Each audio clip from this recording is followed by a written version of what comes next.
Hello world, I'm Colleen and welcome to my Glamorous Kitchen. Today we're going to dive into the world of Christmas cookies and I'm going to share with you our Brown family cookie recipe that was created by my very own Grammy. She took a recipe from a Methodist cookbook in Kansas and went to make it one day and found out she was short of an ingredient. So she created her own recipe out of it and it has been a family favorite ever since. So I'd like to share it with you. So let's get to it.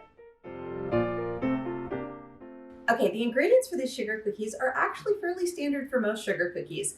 We have a cup of butter. Now I do use sweet cream butter. That's the salted variety. Most bakers will tell you don't use the salted variety, but the brand I use I know typically isn't too salty, and I usually double check it before I start baking with it by putting it on a piece of toast, and if it's got too much of a salty taste, I just don't use it. Now, it calls for 1.5 cups of sugar, and I do use the cane sugar, so it is not pure sparkling white. You can use the refined white granulated sugar. It'll be fine. That's the way the recipe was originally done. It calls for 1 tablespoon of vanilla extract, and this is where the recipe got changed because it's supposed to be 1.5 tablespoons from the original recipe of vanilla extract, but my dear Grammy ran out of vanilla extract one day and said, what do I have? So she started putting 1/2 teaspoon of lemon extract in, and that's what we have here. And it just gives the cookie such a nice flavor. Then we have 2 eggs, 3.5 cups of flour, 1 tablespoon of baking powder, and 1/4 teaspoon of salt. And like I said, you want to watch that butter, make sure your butter isn't too salty. You can adjust the salt as needed. So let's get to mixing this up. Now for this recipe, you can of course use a mixer. It won't hurt it at all. But today I'm going to go old school and I'm going to use my little handy dandy spatula to mix everything up. So the first thing we're going to do is cream the sugar into the butter. And what creaming the butter does is it breaks up the fat molecules in the butter, makes them easier to distribute throughout the cookie. Now that causes a couple of things. One, it makes your cookies rise nicely because these cookies do have a little bit of baking powder in them, so they're going to be more cakey than crunchy. And the other thing it does is just make sure that that butter gets nice and evenly distributed so that you get that nice buttery sugar cookie taste. And my butter's still a little warm, so this is going to take a minute. Excuse me, my butter's still a little cold. It's going to take a minute. Warm butter. It looks like my spatula is not quite going to cut it, so I'm going to go really old school and I'm going back to the wooden spoon. This is what happens if your butter isn't 100% room temperature. This was really close, but this one stick didn't get out of the fridge quite in time. This is where a mixer would make things a lot easier on you. But when I was a kid, this was my job. My mom would sit me down and say, okay, we're going to make sugar cookies. I want you to cream the butter and sugar. And she would hand me a wooden spoon. And we had a KitchenAid in the kitchen, but when it came to sugar cookies or chocolate chip cookies or any kind of cookies, this is how my mom kept me out of trouble in the kitchen. She would hand me that wooden spoon and hand me that bowl and say, okay, cream away. She also knew that about half the batter would be gone by the time I was done because I would eat it as I was working. I'm not quite that bad anymore, but I still on occasion will take a little taste.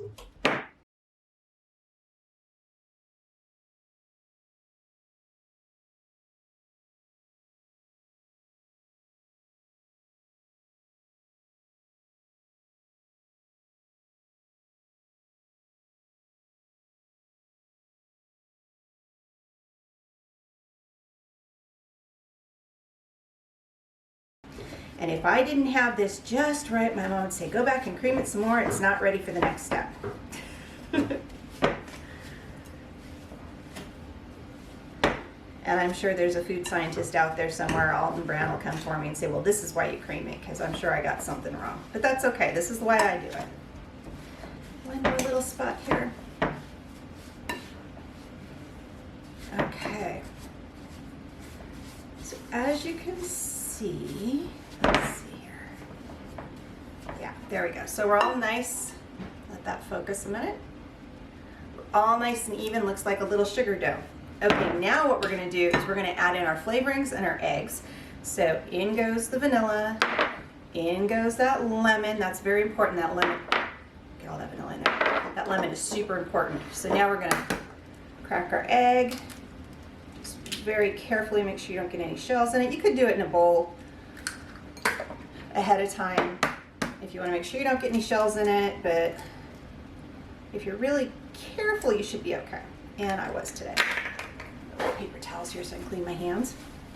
All right, so now we're going to continue creaming, only now we're going to start mixing those eggs and that flavoring into that little sugar dough. And what that's going to do is this is going to really loosen it up and provide the moisture for the cookie, and those eggs become a binding agent. So right now we have sugar, vanilla, lemon, and egg.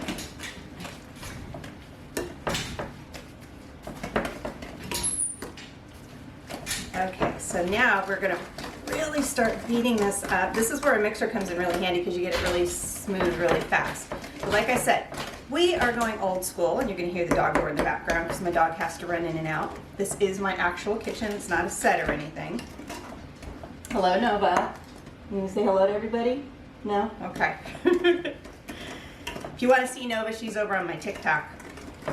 All right, so now you can see I've got those eggs blended in, and I've got all that stuff, and you can see how loose that's getting. It's just kind of sliding around the bowl. That's where we want it. Now we're going to leave that alone for a second. Pull this aside. Let's get my garbage all out of the way, clean up my mess. My mom's going to laugh when she sees this because I'm cleaning up my mess. So I've got my 3½ cups of flour in a sieve. I'm going to toss in a tablespoon of baking powder and that little 1/4 teaspoon of salt. There really isn't very much salt. That's why I don't worry about the salted butter. And we're going to sift. And I do this into a separate bowl just because it's easier. It does take a while. If you have one of the old-fashioned hand crank or hand sifters, those are awesome. I love them, but I keep breaking mine, so I'm down to the old-fashioned sieve.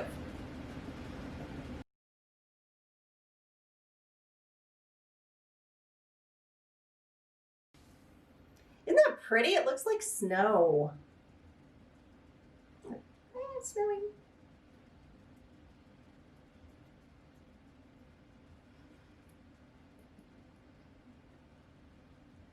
I gotta tell you, TV chefs make this look so easy. They just tap, tap, tap, and it's all sifted. Doesn't work that way. It takes a while.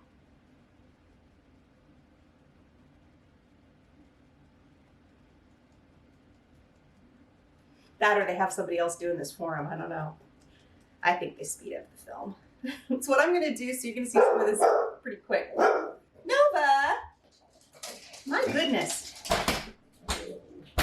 Some of this is going to be sped up for you. You don't have to watch me do this for like 3 minutes. Or listen to my dog bark in the background as she goes taking off after the postman. Only through the fence. She just barks at anybody that walks past the property. All right, there we go. Got everything, and you can see that sometimes you get little crummies. I don't know if you can see it. There's a little bit of crumb here, and I don't know if that's from my flour, my baking soda. I know it's not from the salt because the salt was pretty fine. But that's okay. We don't want that in the cookie because it'll just make it yucky. So here we go. All the flour into that cookie dough. In the cookie dough, not on the counter, not on me. I'm going to be covered in flour by the time I'm done, and I wore black. Look at me. All right, now you're just going to stir that together until it makes a nice stiff dough.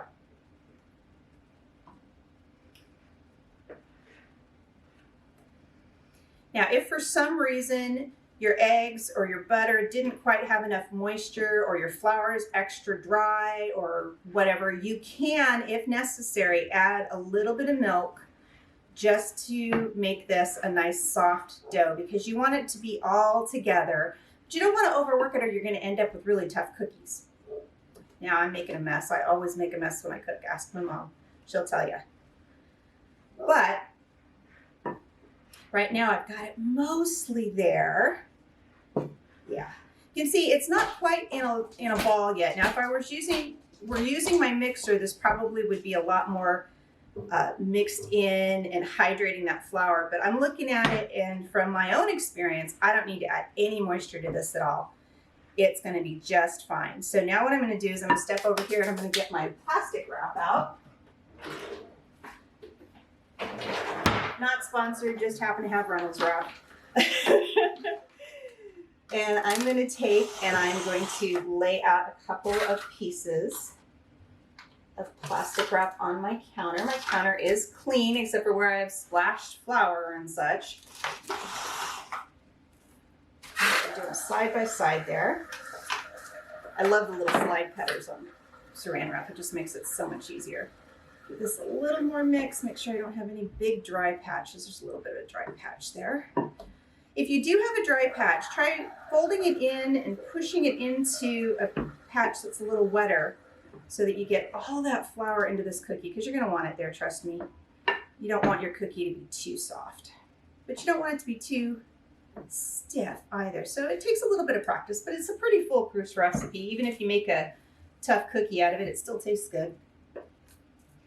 All right, now you can see this is not really a ball of dough yet. That's okay, because now, clean hands, we're gonna take what's on my spoon off, and we're gonna very carefully press it together. And you can see as I'm starting to press this together, it's coming into a dough. Let me refocus this so you can see where I'm at. Okay, so now you can kind of see where the dough's coming. You can see how it's still got some kind of dry look to it as I'm pushing the edges in here. And that's okay, because what's going to happen is we're going to put this in the refrigerator and let that butter chill down. And what chilling that butter is going to do is it's going to firm it up so we can roll it out and make our cookies, because this is a cutout recipe. But at the same time, all that little dry flour right on the edge where you can see kind of it's a little dry here and here, this is going to hydrate. The moisture that's in this dough is going to hydrate all that flour. So when I take this dough out of the refrigerator in about an hour, hour and a half, it's going to be perfect. Now, a lot of times I'll make this overnight. I'll make it the night before, and then the next day I'll pull it out and do the rolling. Or you can leave this in the fridge for almost a week before you cook it. You can freeze this. You can cook it and make it in advance, freeze it. But what I like to do is do it in a flat, either a couple of flat discs or one, like this is just one big piece of dough here. And what I'm going to do with this is I'm going to take it, I'm going to put it in the fridge and just let it sit, and this dough is going to hydrate. It's going to firm up so we can roll it out, and hopefully it won't crack too much on us. There we go. I'm just making sure I got everything all nice and pushed together, no pieces of crumb, and we're going to put it in the fridge.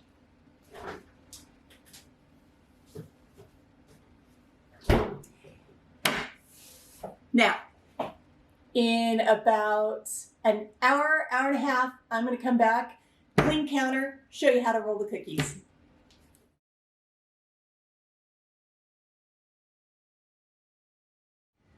Okay, so it's been about an hour, so we're going to take our dough out of the fridge. And you can see now it's a lot more hydrated. You can kind of see where the butter's gone cold. It's nice and stiff. It's not melting. And we're going to roll it out. So let me zoom you in.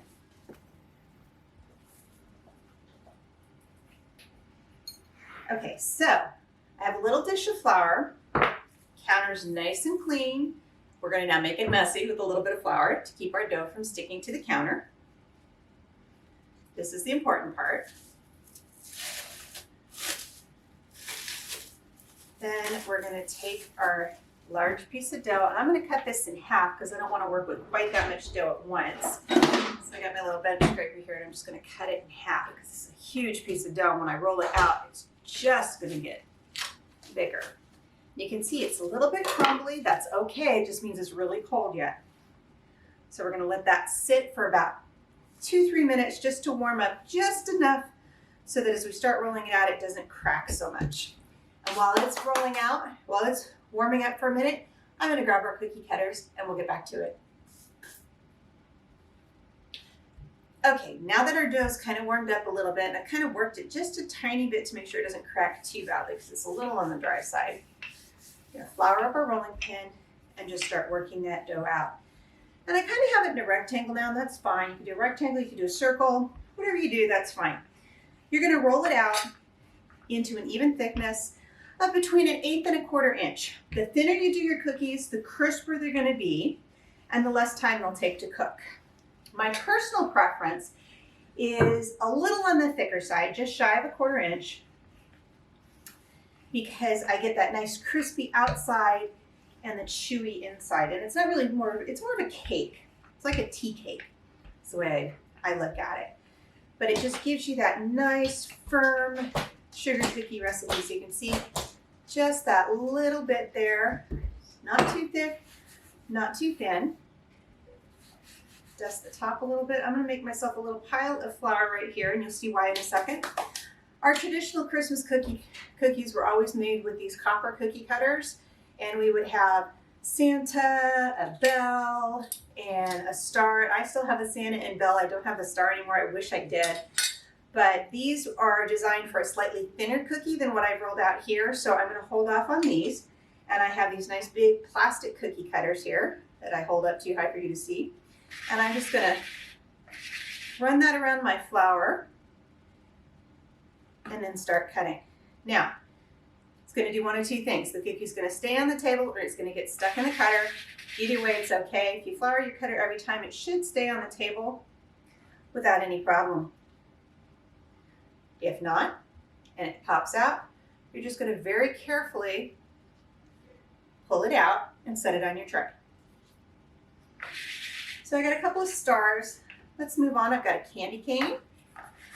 Now the neat thing about this recipe is you can substitute just about anything for that lemon extract. If you want to do, say, let's see, orange, you could do orange extract. You can do peppermint. I've done peppermint before, and I have done twisted candy canes. And with that, you take the dough, you've chilled it, you roll it into long, thin strips, and you leave one side uncolored, color the other half of dough red, and then you can twist it around itself and just bake it like a regular cookie. Works out pretty good, actually. Though my favorite of all time has to be the lemon. I have done the orange and the mint before. You could probably also do other flavors as well if there's something that you really like, maybe like a lime or pretty much any citrus could work in this. And then think holiday flavors. Maybe you want to put a little rum in it. I have a buttered rum cookie recipe that I absolutely love. You want to try and use every inch of your dough, so you're going to get as close as you can to the edges without messing up your cutter. So I've done the tree here. Now when you stay on the table like this one star did, you're going to take your little offset spatula and just slide right underneath it, and you should be able to pick it right up.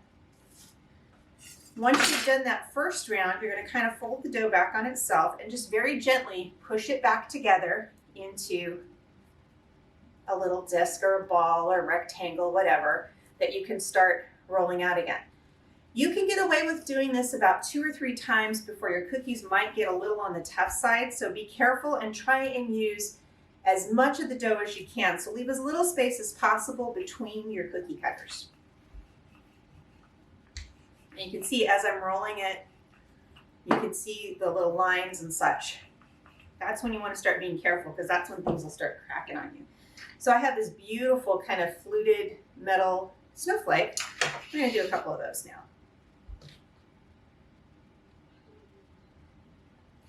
And I collect cookie cutters, so I have an entire basket full of them. The nice thing about this recipe is, although this was a Christmas standard in our family, we used it for any holiday. You can make Valentine's Day cookies, Easter cookies, cookies just for the sake of making cookies. You could take this just like a Pillsbury cookie dough and roll it up into a tube. I'll kind of miff the corner there. Roll it up into a tube, big long snake like this, chill it, and then you can slice it into round cookies and just bake it that way. I think my bell's deep enough here. We'll get a couple of bells off this. See, that's the thing about these, is if it's too deep, it will stick for sure. And it's harder to get them out of these because the back is just a little slit in the copper. I've got like dish towel fluff in these. Okay. There we go. You just kind of shake them out. Come on, there we go. All right.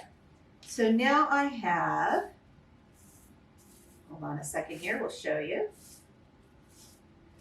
The nice things about these cookies is because they're chilled ahead of time, they don't spread so far. Now I could actually roll this piece out again and get 2 or 3 more cookies out of it, but I'm gonna hold off because I have a full tray and I wanna show you what we do to decorate. Okay, so I'm gonna take my tray here. This dough is fairly sweet. You wanna leave about 1 inch or so between each because they will spread a little bit, not a lot, but a little bit. It's a very sweet dough, so you can take an icing like powdered sugar milk, maybe with a little bit of vanilla or a little bit of lemon extract in it, and you can do like a flooded icing or a dipped icing on this. But this dough is pretty sweet with the amount of sugar and everything that's in it. So we tended to use sugar sprinkles or like little jimmies. And I got these like at Walmart. They have little tubs full of different colored Christmas jimmies. So that's what I'm going to use today. I'm going to go on my little snowflakes here with this little light blue one. And because these are so thick, I'm just going to press a couple of it in a little bit and I can pick up some of it. The reason I have my pan lined, you can do this without lining your pan, without greasing your pan. The cookies will not stick because of the amount of butter in them. But the reason I line my pan is because I'm putting the candy sprinkles or the sugar on each cookie. And when you spill a little bit, these little pearls are driving me crazy. I love them, but they don't like to stay on unless you press them in a little bit. When you get that little bit of candy on the tray, it's going to burn on the tray. And then when you go to take the cookies off, you get that little burnt sugar and it stays on the tray. And then if you only have a couple of cookie sheets and you want to use more than 1 cookie sheet, you're going to be stuck with dealing with the idea that you've got burnt sugar on the sheet. So you're either going to have to wash it or what have you. So what I do is I line them with parchment paper. Now these are, once again, not sponsored. Reynolds Wrap makes a sheet-size sheets of parchment paper, which makes my life much easier than guessing how big I have to have my sheet. So that's what I put on it, because that just keeps it from sticking too bad. Let's see, I'm going to do my trees with the green sugar. I have this light green sugar. And this was the classic way we did it. We usually almost always had red and green sugar and white sugar in the house. And that's what my mom let us do.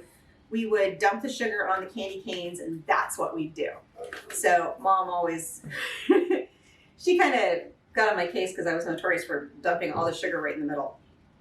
So my candy canes here, I'm gonna put some of these little jimmies on it too. But like I said, you can use just about any topping. In fact, I think I'm gonna do my other candy cane, I'm gonna do something a little different. I have these little sugar glitter stars. I don't know if you can see those from there. Little sugar glitter stars. I'm gonna put those on this candy cane, make it kind of festive. There we go. I can just kind of brush those around so they get all over it. Oops. There we go. Maybe a little more. You can pretty much get any candy topping. If you wanted to stick pieces of peppermint candy cane in, you could do that too. So we're gonna have our oven preheated to 400 to put this in. That should have already been done. And then I'm gonna put this in the oven.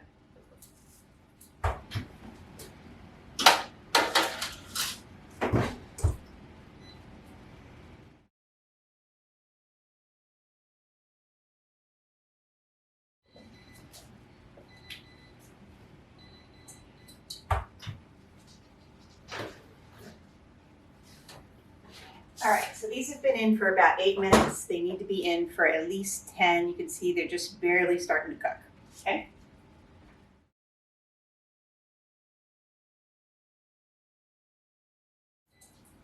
Okay, there we go.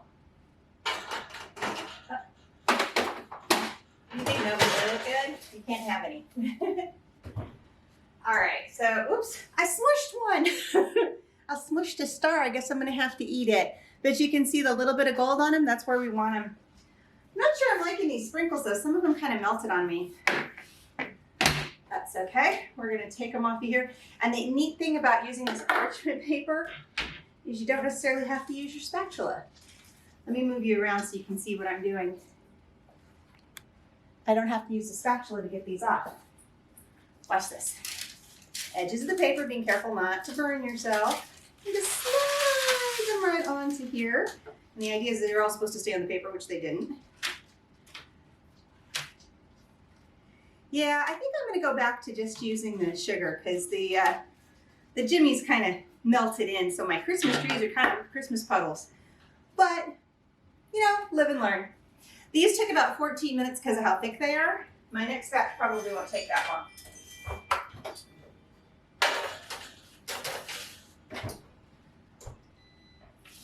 So here we go, tray full of cookies. Like I said, I probably won't use the jimmies again. I really prefer the sugar on them or like little glitter, but these are here for you. And I'm gonna put the recipe in the description below. Try it out for yourself. You can decorate them with icing if you want, or you can leave them plain, or just sprinkle a little sugar on them. But I guarantee you, you'll never buy store-bought sugar cookies again. Until next time, ta-ta.